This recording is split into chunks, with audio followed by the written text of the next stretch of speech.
디도서 1장 15절과 16절입니다. 깨끗한 자들에게는 모든 것이 깨끗하나 더럽고 믿지 아니하는 자들에게는 아무것도 깨끗한 것이 없고 오직 그들의 마음과 양심이 더러운지라. 그들이 하나님을 시인하나 행위로는 부인하니 가증한 자요 복종하지 아니하는 자요 모든 선한 일을 버리는 자니라. 아멘.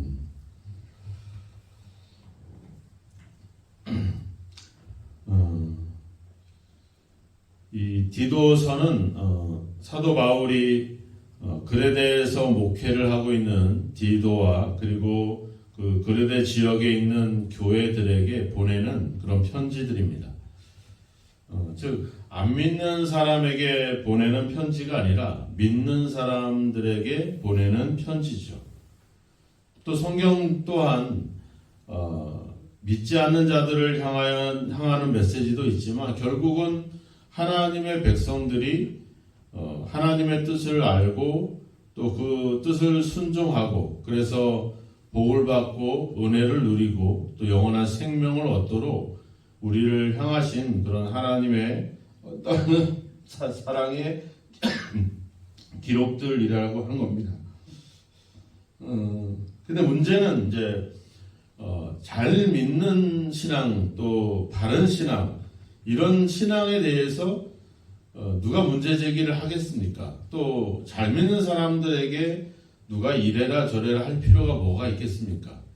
문제는 이제 신앙에 문제가 있는 자들 또 그런 문제들은 끊임없이 발생되기 때문에 이 성경은 또 사도는 교회를 향해서 이렇게 편지를 또 성경의 감동을 통해서 성경을 기록하게 되는 거죠.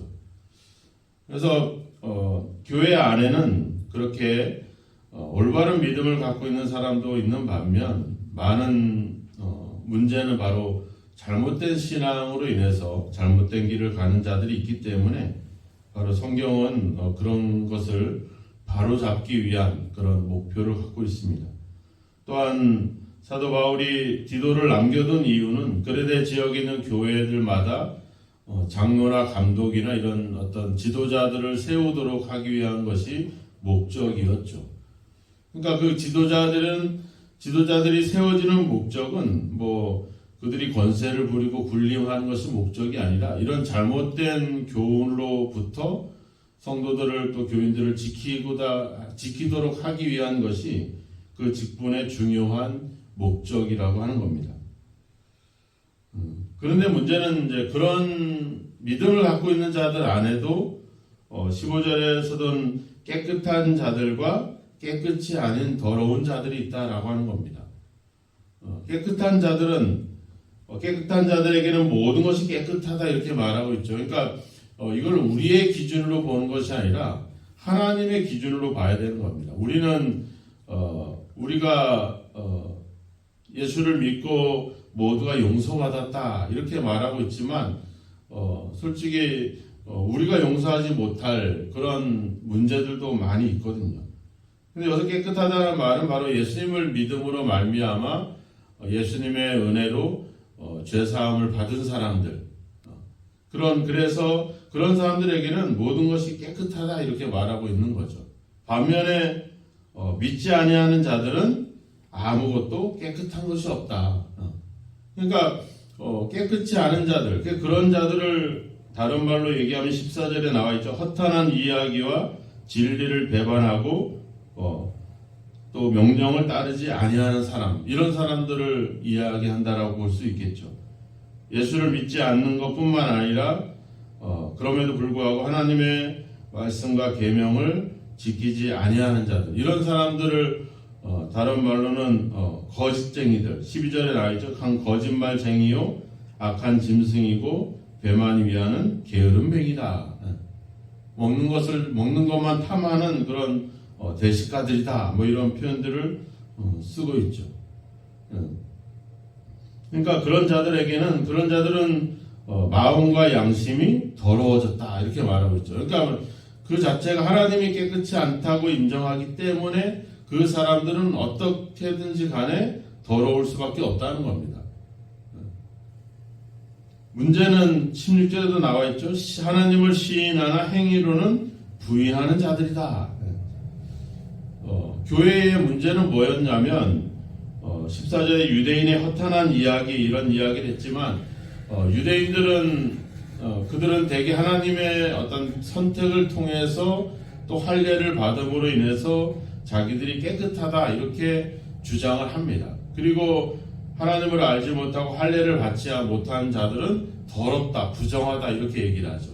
그래서 유대인들은 깨끗하고 이방인들은 더럽고 이렇게 구분을 합니다. 그리고 그걸 구분하는 기준을 어떤 음식이라든지 어떤 뭔가를 절제하는 부정한 것들을 가까이 하지 않는 그런 행위들을 통해서 자신을 구별하려고 하죠. 그 선한 사마리아인의 비유에도 보면 제사장이나 레위인이 강도 만난 사람을 가까이 하지 않잖아요. 이유는 뭐예요? 그저 자기들은 깨끗하고 그런 것은 더럽다 이렇게 규정을 하기 때문에 그런 것으로 자기들을 구분한다는 겁니다.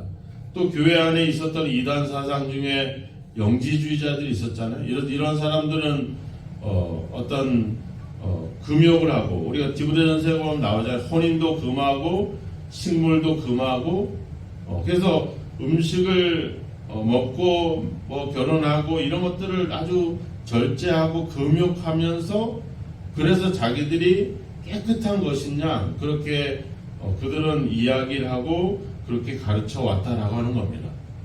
근데 문제는 뭐예요? 하나님은 중심을 보시잖아요. 그러니까 그래요.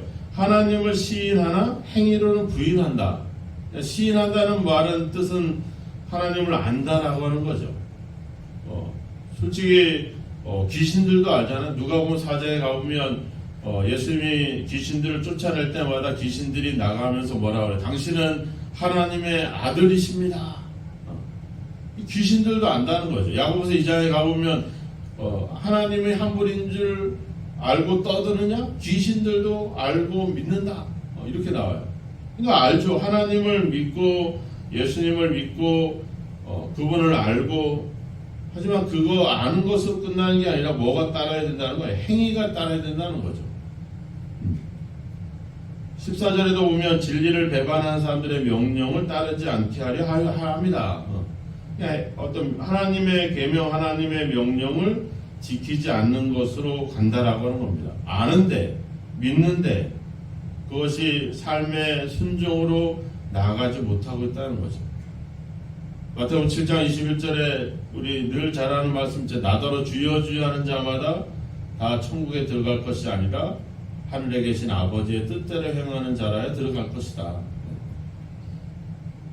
우리가 하나님을 안다고 한다면, 믿는다고 한다면 거기에 맞는 어떤 선한 어떤 행위들이 따라야 된다는 겁니다.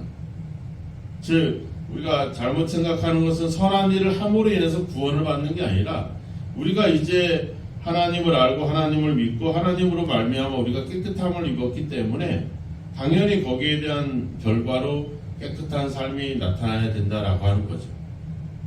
우리가 요한일서에도 가보면 나오잖아요. 그죠? 하나님을 아노라 하고 그의 계명을 지키지 아니하는 자는 거짓말하는 자다.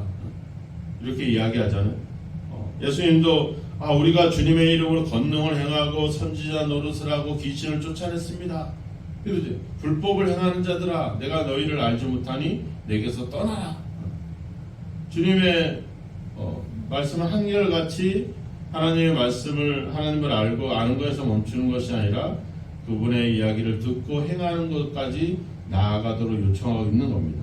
근데 교회 안에서 예수를 믿는다고 가장을 하지만 결국에는 행위가 따르지 않고, 결국에는 앞서 11절에도 얘기했지만 가정들을 온통 무너뜨리는 도다.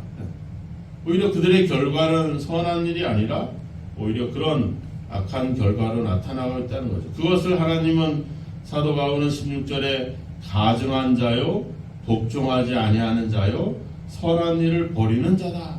이 가증하다는 표현은 몇 군데가 나오지만 지금 여기서 이 가증하다라는 이 단어는 성경에서 여기만 나와요. 그러니까 이 가증하다는 표현은 어떤 표현이냐면, 하나님이 그 우상 숭배하고 있는 그 자기 백성들을 볼 때 느끼는 감정, 그것을 우리가 가증하다 이런 표현을 쓰거든요. 그러니까 자기들은 하나님을 믿는다 안다고 떠들어대지만 그들은 온통 더러운 짓들, 타락하고 거짓말을 하고 허탄한 이야기를 따르고 그것으로 자기의 이득을 취하고, 그래서 11절에도 아주 더러운 이득을 취하려고 마땅하지 아니하는 것을 가르쳤다. 네.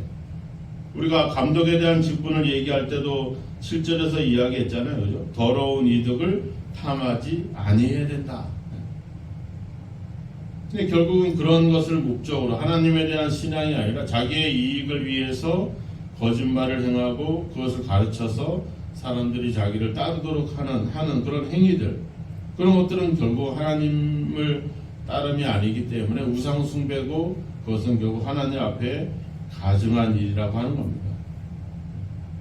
그러니까 어떻게 보면은 어떤 행위로서가 아니라 앞서 15절에 보면 깨끗한 자들에게는 모든 것이 깨끗하다. 하나님을 진심으로 믿는 자들은 어때요? 모든 것이 깨끗하기 때문에 거기에 맞는 선한 행위가 따를 수밖에 없죠. 그러니까 우리가 선한 행위가 나오지 않는다는 것은 결국 뭐예요? 예수님을 믿지 않는다는 거죠. 예수님을 제대로 믿지 않는다는 거죠. 제대로 믿지 않는 자들은 어떻게 되는 거예요? 15절에 얘기했지만 아무것도 깨끗한 것이 없다.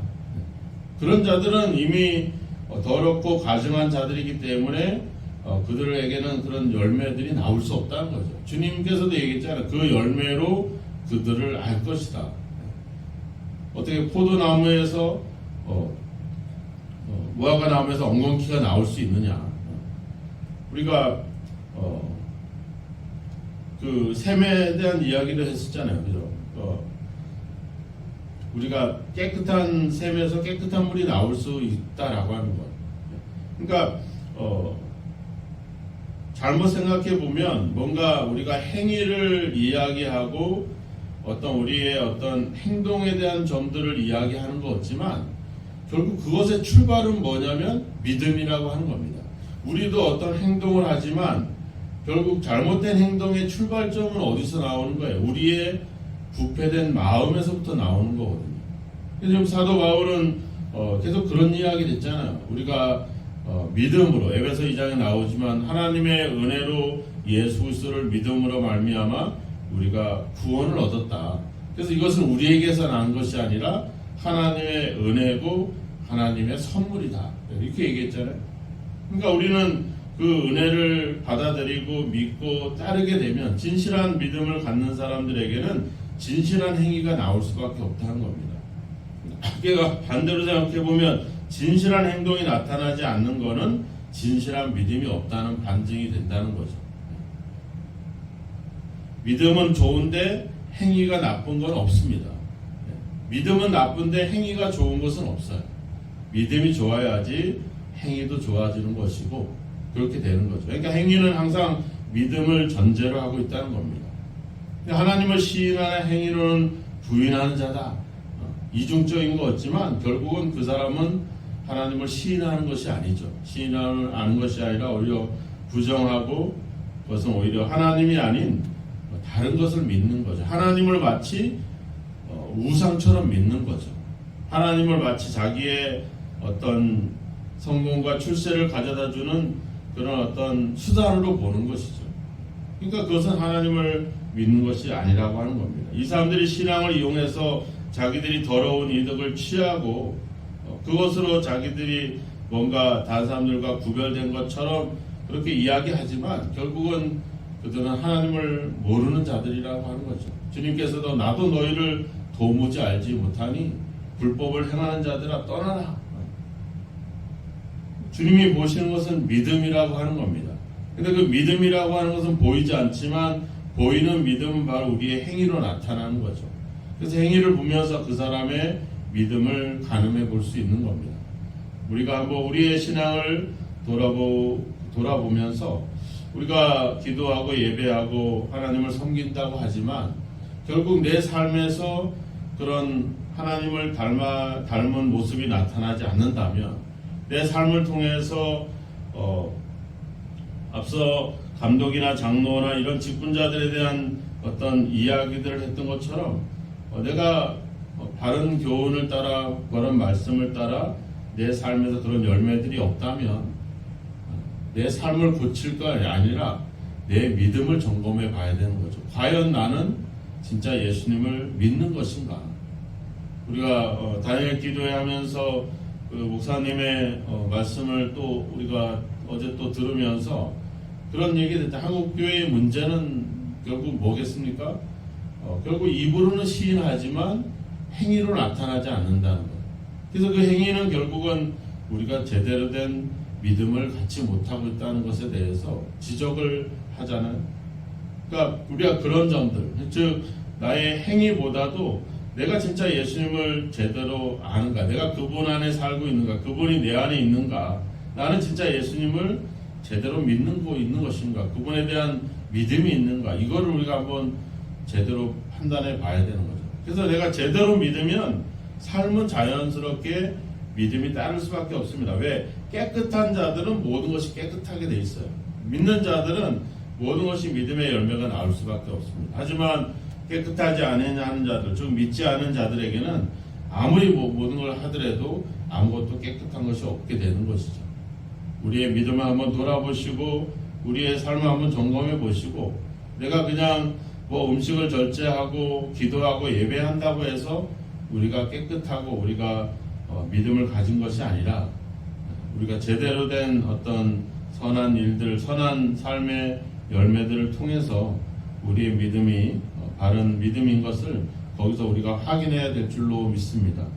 오늘 바울의 권면을 또 명령을 우리가 지켜보면서 우리가 하나님 보실 때 우리가 가증하거나 또 복종하지 않거나 선한 일을 저버리는 그런 자들이 아니라 깨끗함을 받은 자로서 합당한 그런 열매를 맺을 수 있도록 오늘도 내 믿음을 점검하고 또 내 믿음이 바른 삶의 열매로 맺어지는지를 돌아보아서 항상 하나님에 대한 믿음을 더욱더 바르게 세워갈 수 있는, 그래서 사람들의 이야기 또 허탄한 이야기 또 세상의 이야기가 아니라 주님의 말씀에 주님의 이야기에 더 가까이 하고 귀 기울여서 우리의 믿음을 좀 더 바르게 세워갈 수 있는 저와 여러분이 되기를 주님의 이름으로 축원합니다. 기도하겠습니다. 하나님 아버지, 우리가 입으로는 시인하지만 행위로는 부인하는 자들이 아닌지 우리 자신을 돌아봅니다. 주여 주여 하면서도 아버지의 뜻대로 행하지 아니하는지 우리의 믿음을 돌아보기를 원합니다. 하나님 아버지, 우리가 제대로 예수님을 믿고 제대로 예수님을 따르기를 원합니다. 아버지, 종교적인 또 아버지 주여 우리의 삶의 인생의 수단으로 이 신앙을 갖지 않게 하시고 우리의 생명과 같이 여기게 하셔서 하나님 아버지 주여 우리의 믿음이 바른 믿음이 되고 예수님을 바로 알고 바로 따르게 하셔서 우리의 삶에도 선한 열매로 가득할 수 있도록 주님 인도하시고 붙잡아 주소서. 오늘도 아버지 세상에서 세상의 허탄한 이야기들, 사람들의 아버지 주여 그릇된 이야기들과 아버지 주님 종교적인 이야기들에 사로잡히지 않게 하시고 하나님 말씀에 더욱더 귀를 기울일 수 있도록 성령께서 도와주셔서 우리의 아버지 믿음이 아버지 하나님의 말씀 위에 또 성령의 인도하심을 통해서 바로 세워지게 하시고 그래서 그 바른 믿음을 통해 우리 삶에도 좋은 열매, 선한 열매들이 가득할 수 있도록 우리를 인도하시고 우리를 붙잡아 주옵소서. 주님께서 우리를 보호해 주셔서 모든 유혹과 아버지 잘못된 것에서부터 우리가 벗어나서 항상 주님의 뜻을 아버지 분별하며 믿음으로 살아갈 수 있도록 우리를 도우시고 오늘도 우리를 인도하여 주옵소서. 예수님의 이름으로 기도하옵나이다. 아멘.